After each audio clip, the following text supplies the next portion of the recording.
दोस्तों 2 दशक से ज्यादा का वक्त हो चुका है बीजेपी के लिए, जब दिल्ली में वह अपनी सरकार नहीं बना पाई। मतलब दिल्ली में विधानसभा चुनाव वो जीत नहीं पाई। बीजेपी के पास चुनाव तो छोड़िए, जीतने के लिए एक नेता तक नहीं है। बीजेपी का जो संगठन है वह पार्टी आला कमान से एक तरह से गुहार लगा रहा है कि हमको एक नेता दे दीजिए जिसके नेतृत्व में हम चुनाव लड़ ले। लेकिन अरविंद केजरीवाल की 10 साल से जब से वो दिल्ली राजनीति में काबिज हुए हैं तब से लेकर के अब तक बीजेपी एक नेता नहीं खड़ी कर पाई। लेकिन अब जब अरविंद केजरीवाल ने अपने पद से इस्तीफा दिया और आज आतिशी को मुख्यमंत्री बनाया गया, बीजेपी एक बार फिर से सेल्फ गोल कर रही है। ऐसा सेल्फ गोल जो उसे एक बार फिर से विधानसभा चुनाव में वहीं लाकर छोड़ देगा जिसे कि पिछले यानी कि 2019 विधानसभा चुनाव में हुआ था। दोस्तों सब कुछ जानते हैं, आपको कुछ बताने की जरूरत नहीं है आतिशी को जिस तरह से आज मुख्यमंत्री बनाया गया। लेकिन आतिशी के मुख्यमंत्री बनाए जाने के बाद से ही लगातार बीजेपी आतिशी को निशाने पर ले रही है। जैसे दोस्तों बीजेपी की तरफ से कुछ इस तरह से पोस्ट शेयर किए जा रहे हैं, आतिशी को कठपुतली बताया जा रहा है, जबकि आतिशी खुद ही कह रही है, एक मीडिया में आके उन्होंने खुद ही कहा है कि इस दिल्ली के मुख्यमंत्री एक ही रहेंगे, वो है अरविंद केजरीवाल, और मेरा काम अरविंद केजरीवाल के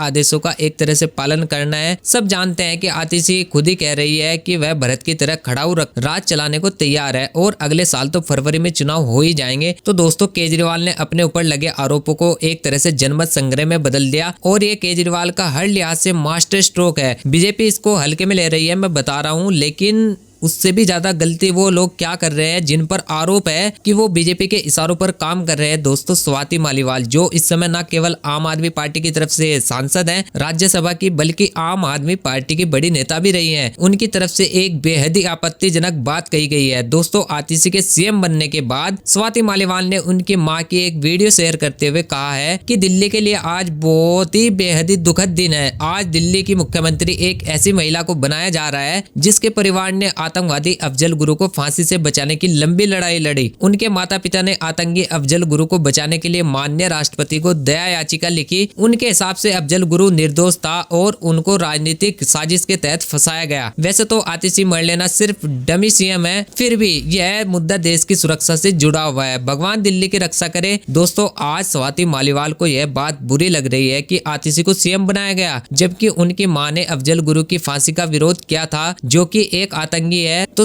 बड़ा सवाल यह है कि स्वाति मालीवाल को आज यह ब्रह्म ज्ञान प्राप्त हुआ क्या? दोस्तों स्वाति मालीवाल और आतिशी पिछले कई सालों से आम आदमी पार्टी से जुड़ी हुई है, लंबा वक्त हो गया है दोनों को। कहा यह जाता है कि 2006 से दोनों एक दूसरे को जानती हैं और दोनों एक पार्टी की बहुत ही अहम सदस्य रही है। और स्वाति मालीवाल तो इससे पहले दिल्ली महिला आयोग की अध्यक्ष भी थी और आम आदमी पार्टी की बहुत ही बड़ी तेज तरार प्रवक्ता थी। अब भले ही वो भाषा बोल रही है, वो भाषा जो कि बीजेपी को सूट करती है, तो मैं जानना चाहता हूँ कि अगर इतने गंभीर आरोप वो आतिशी की मां पर लगा रही है तो क्या वो इंतजार कर रही थी कि आतिशी को सीएम बनाया जाए तो ही आरोप लगाएंगे? 2006 से वो आतिशी को जानती है, आज 2024 में उनको याद आया कि आतिशी की मां पर इस तरह के आरोप है। इसलिए मैं बोल रहा हूँ दोस्तों ये वो गलतियां है जो बीजेपी को, या तो बीजेपी के वो लोग जो बीजेपी के इशारे पर काम करते हैं वो कर रहे हैं, क्योंकि ऐसी गलतियों से ही आम आदमी पार्टी और अरविंद केजरीवाल आज तक मजबूत हुए हैं। दोस्तों 2015 के विधानसभा चुनाव थे दिल्ली में, मुझे अच्छे से याद है 2014 के लोकसभा चुनाव में मोदी जी जीते थे और मोदी जी का एक अलग ओरा हुआ करता था। उस वक्त मोदी जी ने एक गलती की थी, अरविंद केजरीवाल को नक्सल बोला था। उसका नतीजा बीजेपी को ऐसे भुगतना पड़ा था दोस्तों कि 70 में से 67 सीटें यानी कि 67 सीटें आम आदमी पार्टी जीती थी। मतलब एक तरह से सुपड़ा साफ कर दिया था उसने, कांग्रेस बीजेपी सबका।